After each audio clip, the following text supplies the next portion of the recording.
Welcome back to the channel, lads and ladies, and let's cut straight to the chase. I had a fun match with TIE Fighters today, and I wasn't really in a position to be streaming. I have a very grumpy girl here at home who's teething and sick, and I'm sick, and I've got to teach her to be tough at the same time that I take care of her. So I'm like, okay, Ty, what vehicle should I take out? Let's give it a shot. And, you know what? Every now and then, everything just comes together. Welcome to LOL Squad. So, let's start this story from the beginning. And it begins at 6 a.m. before the sun comes up in the beautiful coastal town of Reedsport, Oregon. Uh-oh, you know where I live now. My little baby was already awake and shrieking for attention, love, and affection, and sharing the general pathos of being a tiny baby with teeth cutting through your gums. And so I wake up, roll my corpse out of bed, and attend to the tank baby. But she's not feeling really in the mood for cooperating with Daddy's plan for comforting her, and she's decided that bottles are for the weak, and she would rather just spray food all over the living room as she attempts to consume it. She's decided that she wants to use those chompers for something. And here you see me playing with TIE Fighters, and we were just about to catch up to him when, well, this Der Sonderkraftfahrzeug is a little bit, how do you say, squirrely. I feel like changing the ground resistance, giving the German armored cars a little bit more ground resistance would be a good thing. Gaijin, just take some air out of those tires. Bump down the top speed a little bit. We don't need that much top speed.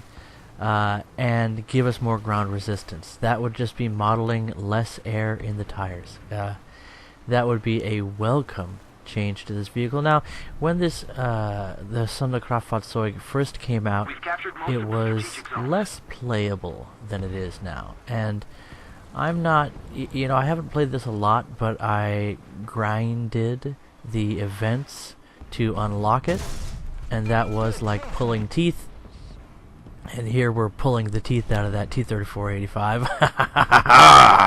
Yeah, it feels so good to be evil in this thing. Of course, the Panzer IV F2's cannon, the 75mm high-velocity tank gun, is just as good in the Puma chassis, you might say. Sonderkraftfahrzeug. What did they call this thing? The Pack Puma? I can't remember what I settled on calling it. But this one's Hello Kitty.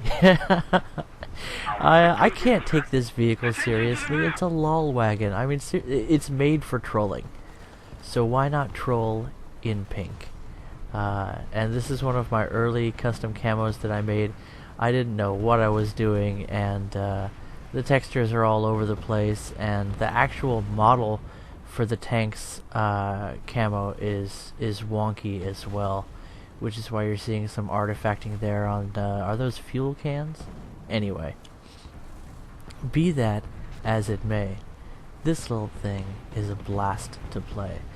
And we're at 6.3, but this was my vehicle of choice, because it's basically a German Hellcat. Especially in town, as you can see, we're able to reposition very effectively. And I get to show off just some lucky guessing at where the enemies are going to be. A mix of paying attention to the map, which I don't do very well. It's hard enough for me to just scour the screen for death pixels. You know what I'm talking about? The little blips on your screen that end up being an enemy tank in the distance. That's difficult enough for me. And you see here, I noticed some flashes on the map, and if I was really clever, I would have checked the kill feed to see if those were enemies being destroyed or enemies that were just being damaged and thus marked. Looked like they got destroyed because I'm not seeing them. So now we get to go through our decision-making process again, And if you check this video against my Magach video, where I talk about what is the best tier 5 premium for grinding the Abrams, spoiler, it's the T114 in my humble opinion. Magach is okay. It's a beautiful tank. I paid $50 for it, if I want to stumble over my words here, because it has a personal connection for me. I've seen that tank in Israel, and I just have a huge appreciation for American tanks on Israeli soil defending the land from its invaders. But that's a personal connection, right? That's not what makes it worth $50 for you. But you know what? I made a video on that, so you can watch that if you like. This is all about just having a blast in the Puma. So in the background, you can't hear it, but TIE Fighters was having a bad day. And here he's met up with us again. He in the Puma, I in the Pakwagon. That's what I ended up calling it, the Pakwagon. And I rocking my amazing Tank Baby inspired Hello Kitty skin. And here we're just hoping to get a good view of the battlefield. We're being a little bit sneaky, a little bit cheeky, and I've already gotten a couple of kills, which is far more than I expect out of a low BR vehicle at 6.3. I think this ended up being a 6-7 match, but I'm not sure. It was a good match for us either way. And when you're flanking in the Pakwagon, BRs don't matter. So at this point, you know what we're doing. The whole map is full of allies, so there's only one place for us to find enemy tanks, and that's where we're going. And being in an open field is not a safe place for a Puma when the allies start bringing out the CAS. And, you know, I'm one of the few people that never really had a problem with the CAS spam back in the days. I don't know, I got killed by tanks more often than anything else, and boy, it sure was fun to respawn in a P-47 and kill 3 or 4 tanks with rockets. But those days are gone, fondly remembered. And truth be told, even with a big change in the meta, it won't see me giving up on this game anytime soon. There's so much to the game of War Thunder that you can find your happy place, no matter what happens to your favorite vehicles. And I just recently decided to stop avoiding top tier, but TIE Fighters had a test drive for the premium version of the Jagdpanther, which is a good vehicle. A lot of fun, reliable cannon. It used to have reliable armor, but with the power creep, especially the introduction of British tanks, at 6.3 you've got... See, is the FV4202 still at 6.3? I can't remember. But you do have the Cent Mark 1 you can get into matches with. You can even get into matches with the, I think, Cent Mark 3 and a bevy of vehicles that can punch right through your upper frontal plate. And speaking of useless armor, but what was I saying?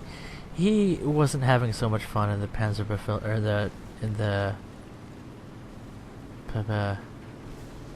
that one. The thing I mentioned already. My brain is just destroyed. I haven't been getting enough sleep. Tank Baby's been teething. I've been sick. She's been sick. So we're kind of groggy today. But this match just made my day, and I wanted to live stream. I might get a chance to do that a little bit later on if Tank Baby decides that she actually is tired and would like a nap. Thank you very much, Daddy. But for now, I get to record a video. Had a nice match. Had a good time. I didn't set out to troll squad with this little darling, but I just wanted to use that mobility to rush the capture point, because I love starting the ticket bleed on the enemy team. It kind of puts them on the back foot, and that's really needed if you're on the German team, to get some early base caps to allow the the better playstyle of the majority of German tanks to shine through. And what am I talking about? Well, the responsive, the defensive playstyle. Germany doesn't have a lot of tanks at this battle rating that can go on the offensive, but one of them is the Sonderkraftfahrzeug. And if you can not get a hold of this vehicle, it was an event vehicle that took some grinding. Hopefully we'll see it come back in the future, or other variants. But if you can't get a hold of this one, goodbye M4. That's the French M4. And just for the heck of it, I figured that Hellcat was dead, but it just feels good to pump another one into his hull. I have a burning passion for the destruction of Hellcats when I'm on German teams. Can you relate? And this is one of those vehicles that can even perform in an aggressive role by flanking, especially in town where it can have good mobility. I could talk about the weaknesses of this vehicle, but you know what? Try the Puma. Try one of the Sonderkraftfahrzeugs. The Puma itself plays very similarly, has a little bit more flexibility and a slightly less powerful gun. But you know what? Anything can happen if you're in the right place at the right time.